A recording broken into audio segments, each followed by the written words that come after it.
Римдарға. 3-нче бүлек.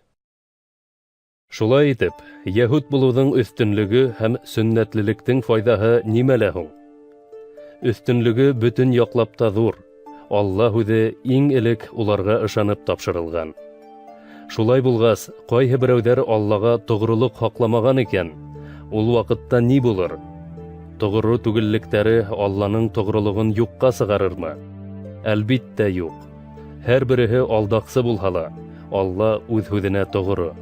Изге язмала былай дип әйтелгән: Һүҙҙәрең хак дип танылыр, һәм хөкем иткәндә һин еңерһең. Әгәр дә ғәҙелһеҙлегебеҙ Алла ғәҙеллеген асығыраҡ күрһәтә икән, ни тип әйтербеҙ? Алла асыуын яуҙырһа, ул ғәҙел булмай сығамы? Мин әҙәмсә фекер йөрөтәм. Әлбиттә юк. Юғиһә Алла донъяны хөкөм итә алмаҫ ине. Ә минең ялғанлауым арҡаһында Алланың хәҡиҡәте асығыраҡ күренеп, уның даны һаман арта бара икән, ни өсөн һуң әле мин гонаһлы тип хөкөм ителәм? Улай булғас, яҡшылыҡ килһен өсөн яманлыҡ ҡылырға тейеш булып сығабыҙмы?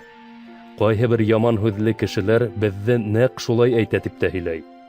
Ундайҙар үҙҙәренә тәғәйен хөкөмдө алырҙар.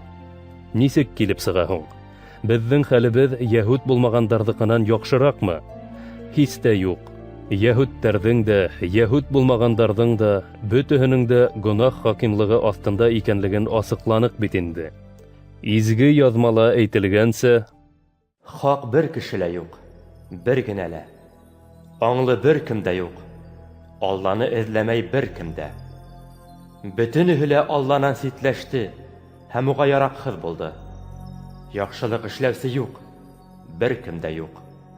Боғаҙҙары асыҡ ҡәбер, телдәре менән алдайҙар. Ирендәрендә йылан ағыуы. Ауыҙҙары ҡарғыш һәм рәнйеш менән тулған.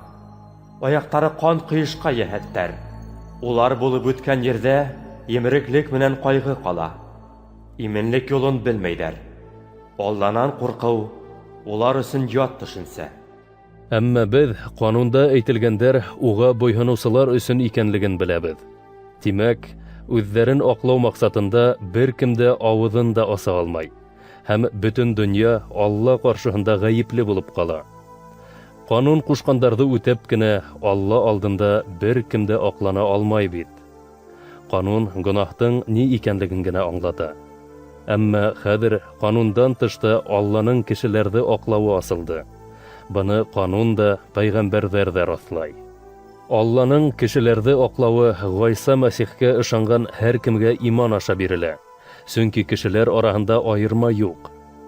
Бөтөнөһө лә гонаһ ҡылып, Алла данынан мәхрүм ҡалдылар бит. Шулай ҙа Алла мәрхәмәте менән улар үҙҙәрен гонаһтан йолоп алып ҡалыусы Ғайса Мәсих аша бушҡа аҡланды. Алла Ғайса Мәсихте, уның ҡаны аша Ғайсаға инаныусыларҙың гонаһтары кисерелһен өсөн ҡорбан итеп билдәләп ҡуйҙы. Шулай эшләп, элек ҡылынған гонаһтар өсөн яза бирмәйенсә, ул үҙенең хаҡлығын иҫбатланы. Оҙаҡ түҙемлек һаҡлап, ул хәҙер ҙә, беҙҙең ваҡытта ла үҙенең хаҡ булыуын күрһәтә. Ул үҙе хаҡ һәм Ғайсаға инаныусыларҙы аҡлай. Ни менән ғорурлана алабыҙ һуң? Бер ни менән дә. Был ниндәй ҡанун менән башҡарылды? Хеҙмәт талап иткән ҡанун менәнме? Юҡ, иман ҡануны менән. Беҙ кешенең ҡанун талаптарын үтәүе менән түгел, ә иман аша аҡланғанлығын таныйбыҙ. Алла йәһүдтәрҙең Аллаһы ғынамы? Башҡа халыҡтарҙыҡы ла түгелме ни? Әлбиттә, башҡа халыҡтарҙыҡы ла. Сөнки Алла бер. Ул сөннәтлеләрҙе аҡлаған кеүек, сөннәтһеҙҙәрҙе лә иман аша аҡлай. Шулай итеп, беҙ иманыбыҙ менән ҡанунды юҡҡа сығарабыҙмы? Әлбиттә юҡ. Киреһенсә, беҙ ҡанунды раҫлайбыҙ.